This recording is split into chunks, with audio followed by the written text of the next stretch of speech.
send mommy or daddy to the corner store to get you some more candies, because Auntie Janou is here again to tell you some more of her fabulous and extravagant tales from her earlier whorish days. Are you ready? Yeah! Are you ready? Yeah! Okay.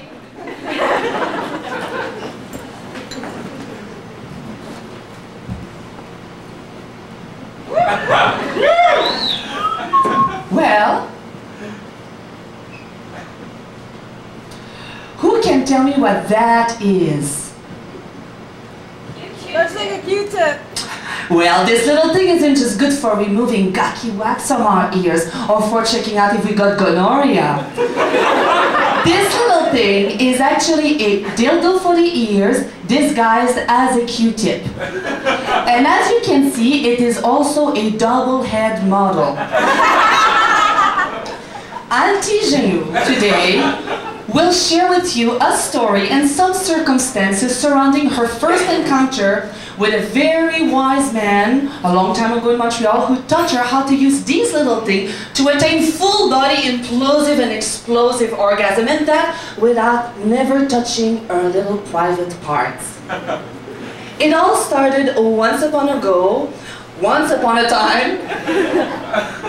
More precisely, about 21 years ago. I had just started working as a prostitute. Now, when I started working as a prostitute, I was what people call a low-track girl. That means I used to charge only 15 bucks for a full overnight of my divine treatment. Once, I even charged only 15 bucks for a cheap pair of plastic earrings. And once, and only once, and that's because the winters are very cold in Montreal, I spent a whole night with a client just for a blanket, damn it.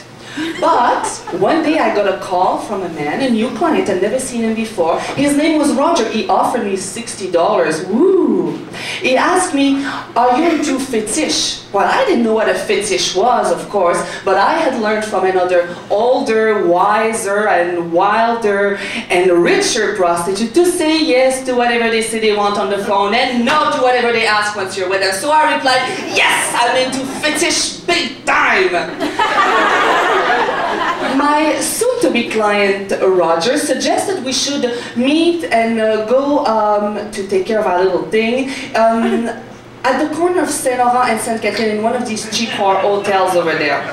Now, I was exhilarated about going for the first time to turn a trick in one of these cheap whore hotels, because when I was your age, I already had a lot of ambition.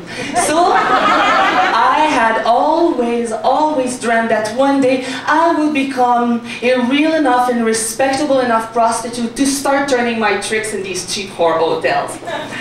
And also, I had been secretly fantasizing that one day, by hanging out and working in these places, I would become acquainted and I would become friends, and hopefully more, with a constellation of Hell's Angels bikers, the types who don't fuck around with the puck and who could take care of all these nasty bullies who call me faggot, sissy, and cunt wannabe in high school by sending them at the bottom of a lake for a good dive with a cinnamon block attached to their feet.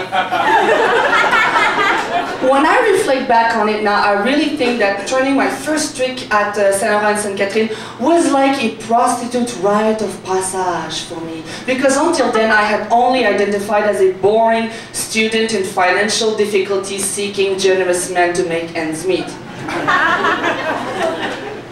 So Roger and I, we decided that we should meet at this Dunkin' Donuts, which was right beside the hotel where we were going to go later. I walked in there and I spotted him right away, at least among 20 to 30 people. I find that clients have this look of angst and guilt on their faces when they meet a new prostitute for the first time. Now, thanks to the empowerment and the education that you are receiving on this program from Auntie Janou herself, that will for sure not be the look you'll have on your face when you start hiring prostitutes in a few years from now, or at least I hope. Roger was about, if I remember well, 40 years old. He was strong, with a construction worker type of build, and long gray receding hair that had obviously been permed.